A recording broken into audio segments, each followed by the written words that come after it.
Hello YouTube, this is Morgan Airspeed Prime here with my next Darren Shan reread video.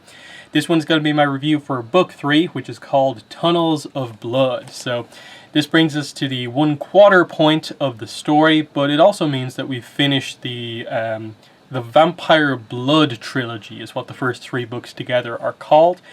And the first 3 books do work well together as that sort of just introduction into this world, what vampires are like here, the introduction, the start of Darren's story, in that we end with, I suppose, the main thing we've accomplished is that Darren and Mr Crepsley now have more or less complete trust in one another, that they are now truly, full vampire and apprentice, assistant, and we're going to go forward into more of the vampire focused stuff, meeting more vampires, going into the next trilogy, and I think that's just a really good thing that this first group of books did. You have the first book to be what starts the story in the first place. The second one is sort of the rough kind of middle ground where it's just Darren getting used to being a half vampire.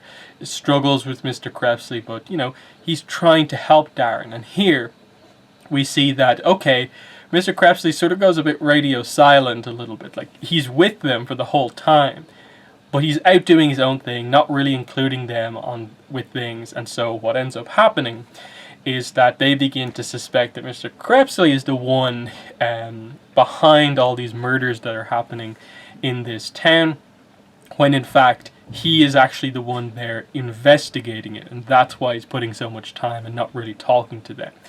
And so we immediately after that, once the issue sort of comes out, we get to the idea of, oh, once Darren and Mr Crepsley start to communicate properly, they do actually make quite a good team. And I really like after this point how they are much more open with each other, that they don't like super attack each other after Darren nearly kills Mr Crepsley with the misunderstanding.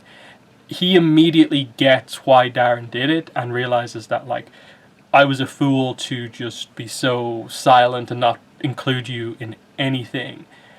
Will be better going forward. And by the end of this, Darren's plan, utilizing Mr Crepsley, a clever plan, wins the day, and it's this proof to Mr Crepsley that Darren is going to be a very impressive assistant. Once he can, I suppose, prove Darren to the other vampires that he made the right decision, because I think one of the key parts of this is right towards the start of the book is that we get introduced to one of the other vampires, one of Mr Crepsley's friends. That's Governor Pearl. And he's interesting because we find out he's a vampire general, and that Mr Crepsley used to be a vampire general. And so he comes in and he obviously talks privately with Mr Crepsley, which is obviously later on in the book to be revealed that it's Governor telling Mr Crepsley about what is happening with Merlot. So that's even a nice connection in the first place, that this secret conversation that they had is actually just the plot of this book actually taking place. But we primarily see Governor through Darren interacting with him, and they end up actually getting on quite well. But you do get some interesting kind of tidbits here of the idea of the vampire princes as the leaders of the vampires, in addition to the idea that Governor hasn't come to talk to Mr Crepsley because Mr Crepsley expects it, that he's here to talk to him about the fact that, oh, the other vampires have finally figured out that I've blooded someone very young. I'm perfectly willing to accept the trial and the punishments and so on. But he's like, no, that's not what I'm here for. And he's like, wait, you blooded like a 12-year-old? Like, we're not meant to do that. So that's a nice tease going into the next couple of books for how the other vampires are going to react to Mr Crepsley and Darren when they rejoin up with the rest of the clan. So that's, I really did like that section, that like before the actual sort of plot of this book directly gets going, we have that tease even into the future. But yeah, the rest of the book is basically, after this conversation, Mr Crepsley brings Evra and Darren with him on the investigation, basically. So they're staying at a hotel, and what happens is that Mr Crepsley is basically gone most of the time. He's either asleep during the day, or at night he's just gone. he never really interacts with the two of them, telling them anything. He's just doing his mission, and they don't really know what it is. So they're able to sort of have fun just as kids together. You get to see more of the good dynamic that they have. They are completely best friends at this point, and they get on really well. But they're also kind of weird, because like it's a snake boy who has to sort of dress up with like a big coat and like a fake beard and stuff like that. And then Darren, who's this like 12, 13-year-old who is going around wearing like a really brightly colored pirate costume. Like he just never has a change of clothes, which is kind of funny. In that, like, the whole second book he was going around in his funeral outfit, and now here he is just with this pirate outfit that he got in the second book the whole time. And obviously what happens here is that like you get one side of the plot, which is just, you know, kind of fun times for the characters getting to just, you know, be together, have fun on the road. It's like one of Evra's first times getting to just sort of be a kid away from the cirque and like interact with kind of other people, experience the rest of the world outside of, you know, circus life. So you get some of his perspective, which is quite nice. But for Darren, who we know can get on really, really well with people, he kind of draws people towards him. He meets this girl, Debbie, and they sort of really quickly start up this relationship. And Darren has a girlfriend in this book, and how does he react to that? And it's something that you would never expect to happen, especially based on the second book. But because of the kind of character growth from Darren, what he learned in a way from the second book is that it's not that he can't have friends, it's just to sort of start the friendship without promising anything. It's to go in with the right level of expectations and be, you know, cautious about what you reveal, but you can still have friends and even romantic interests, as we see here. And what's interesting with Debbie, and I think she's a very fun character, is like she's so confident straight away. She kind of just knows what she wants and is just immediately interested in Darren, and is actually kind of quite forward with him. And he's kind of taken aback with that, but kind of goes along with it because he's usually, you know, pretty good in these sort of social situations. And so, yeah, like it's interesting just to have this relationship go very well. She is interested in how unique he is. Like she spots him because of the pirate outfit and the kind of weird kind of dynamic that's going on here. But what's good about it, and even Mr Crepsley praises him for this going forward, is that he frames it correctly. Of like, he starts off straight away with the idea of like, we're here in town because, you know, basically my father's a traveling salesman. That's the kind of cover story. So straight away there's this assumption that within a couple of weeks they will have to separate. So this is only going to last a certain amount of time. And I really like that, because I think what Mr. Crepsley says is that like you played it well. Like you didn't promise anything more than you needed to. You made it clear that it was only going to be temporary. And, you know, he ultimately acknowledges that, like, you know, matters of the heart, I think is what he says. It's perfectly fine to have these kind of moments once you do them correctly and handle them correctly, like he did. And it's just that, you know, what he learned from the second book, he's kind of putting into action here. But there is also a bit of a what if of like, you know, would this relationship have ever happened if it was Darren before the whole vampire stuff happened?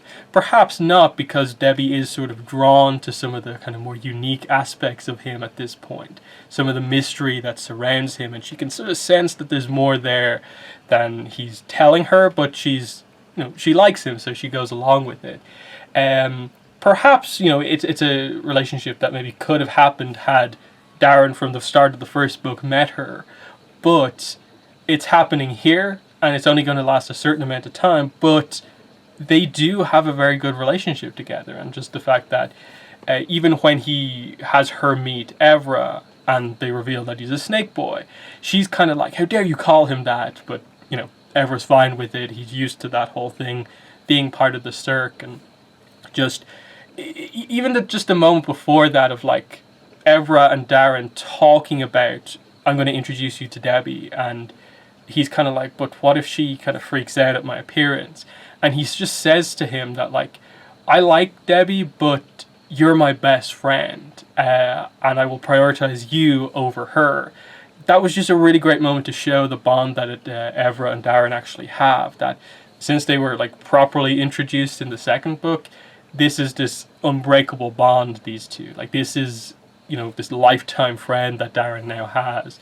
And that's so important for him to have, in the same way that Mr. Crepsley has friends that he's had for quite a while. It's important for Darren to actually have people he can be open with.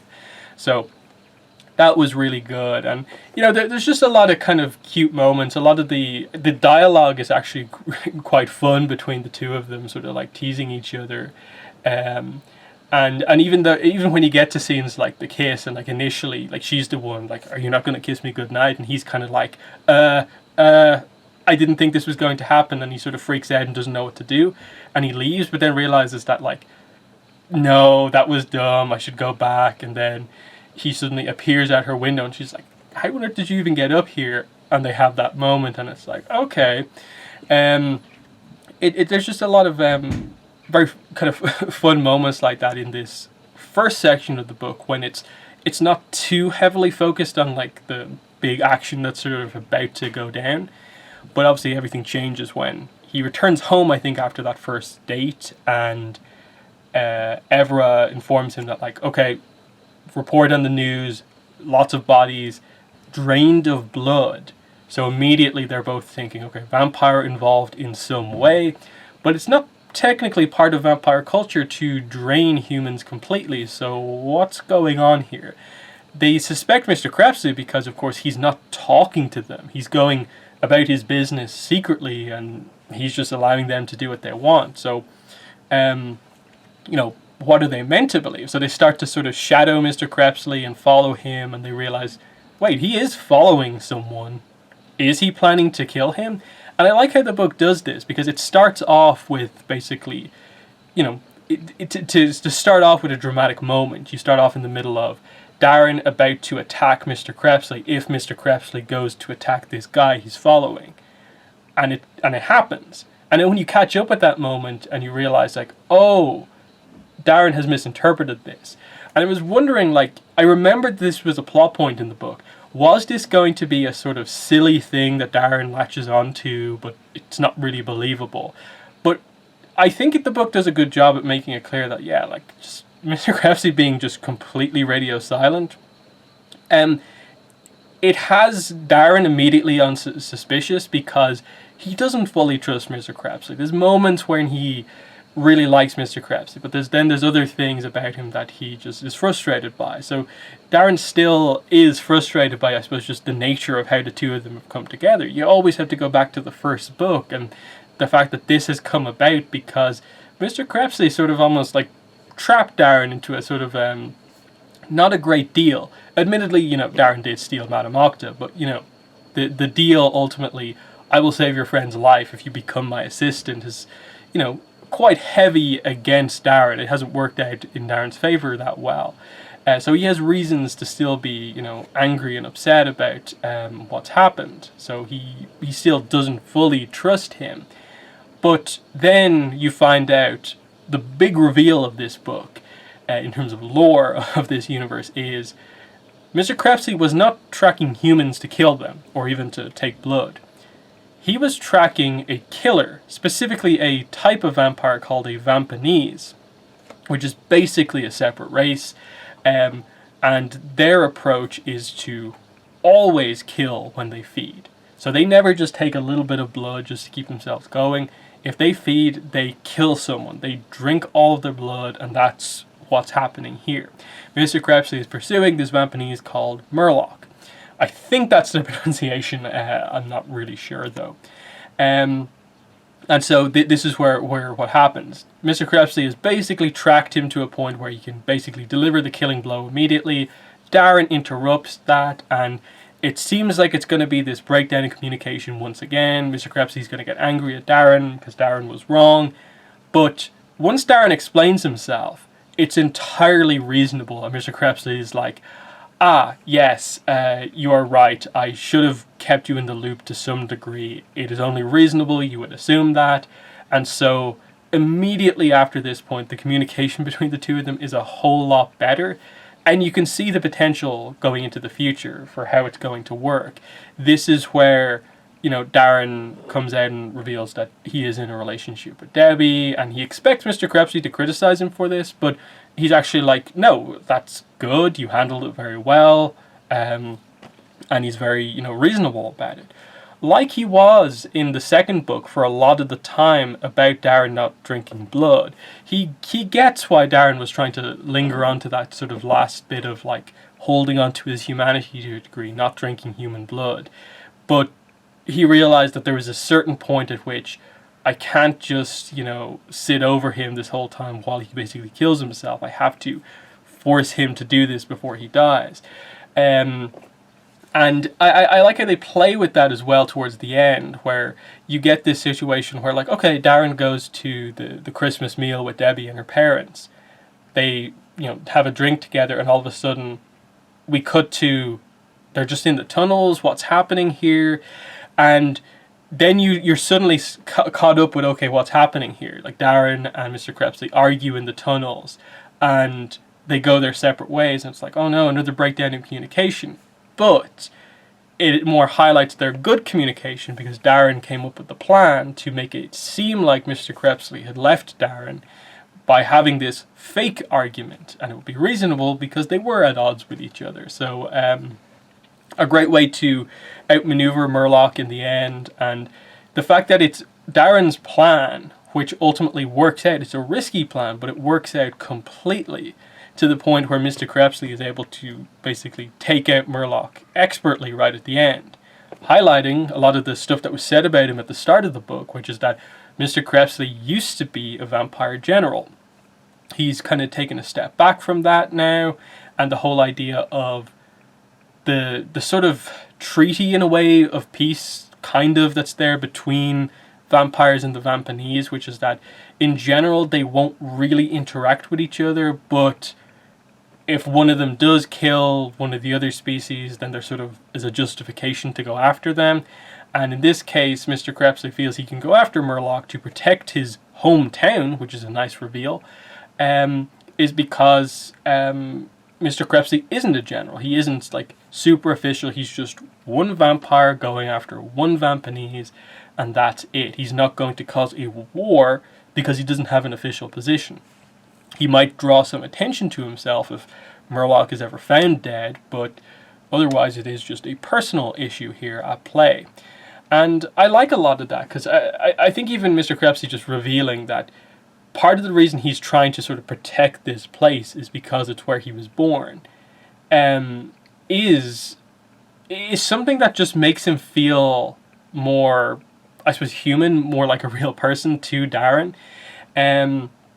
That's the sort of like sentiment, feeling that Darren usually has for stuff. And he hasn't really seen that from Mr. Crepsley, but now he is, that, he's gone to through all this effort. Like, he's brought Evra and Darren with him just to go on a mission to try and protect his town from this killer.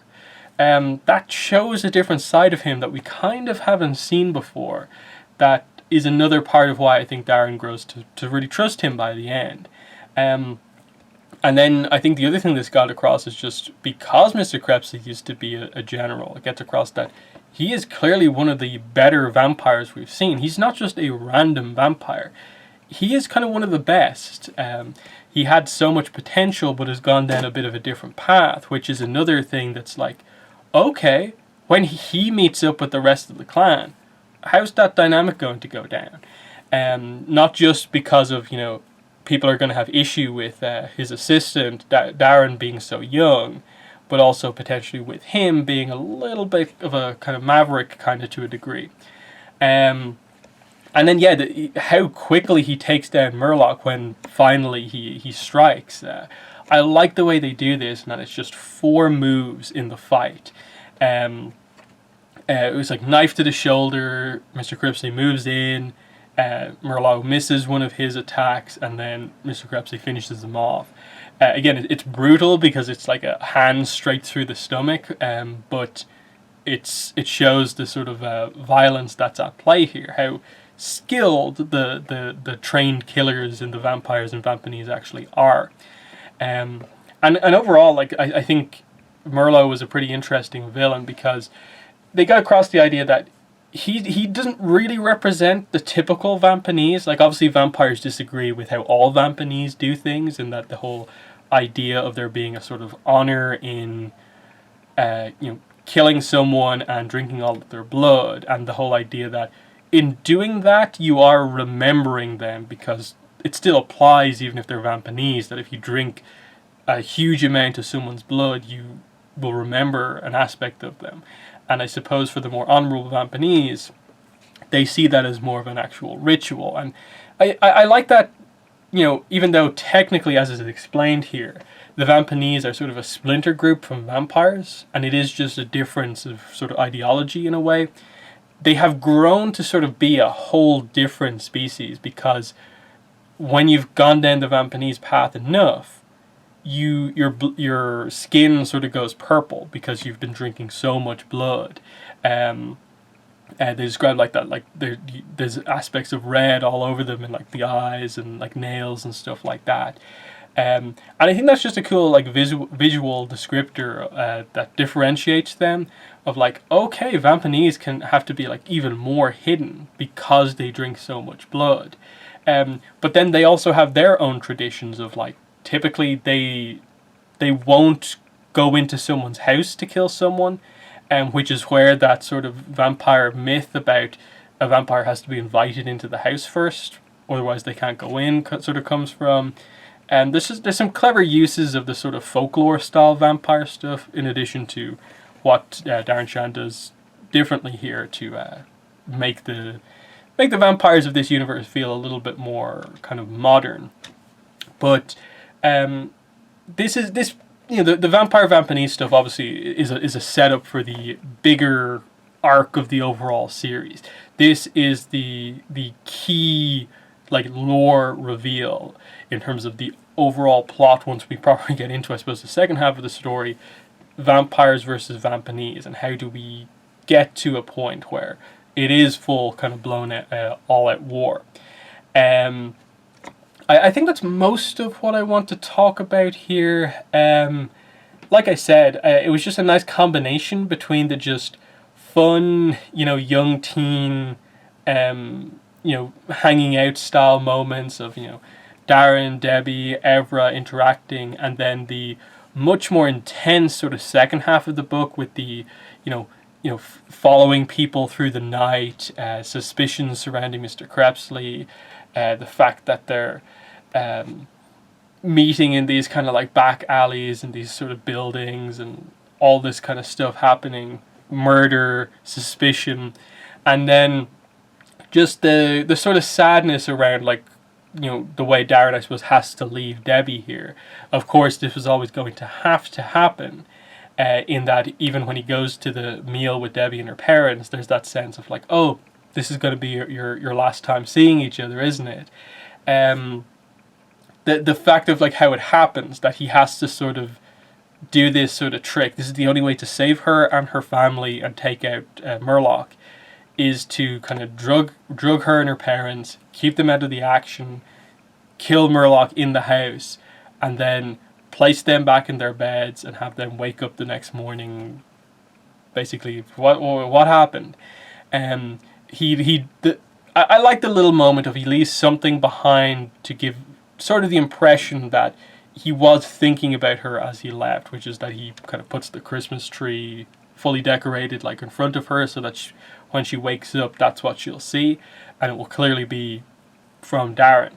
Again, I don't want to spoil it if anyone is following along, kind of just book by book, but like I'll just say like this isn't the last we see of Debbie in the series. I won't say anything about like when she turns up again, but I always appreciate that that there's that sense with this series, and it's always been a thing with me when reading through it that like I'm always surprised at the way there's a character that seems like, oh yeah, they're only in this book, but then that character will like appear much later on, and you're like, whoa, that character from that book, like I did not expect that character to be in this at all. That's pretty cool. But I think that's everything I wanted to talk about here. I think that this first 3 books as the introduction works really, really well. And I'm actually very excited to get into the next 3 books, starting with Vampire Mountain, of course, the sort of main central location where the vampires live. And we're going to get introduced to more on like vampire princes, meet a lot more vampires, and finally, I suppose, get some sense for the reaction to Darren being as young as he is while still being a half vampire. So very, very excited for these next 3 books. But in the comments, let me know your thoughts are on this book. But that's been the video. Thanks for watching, and bye.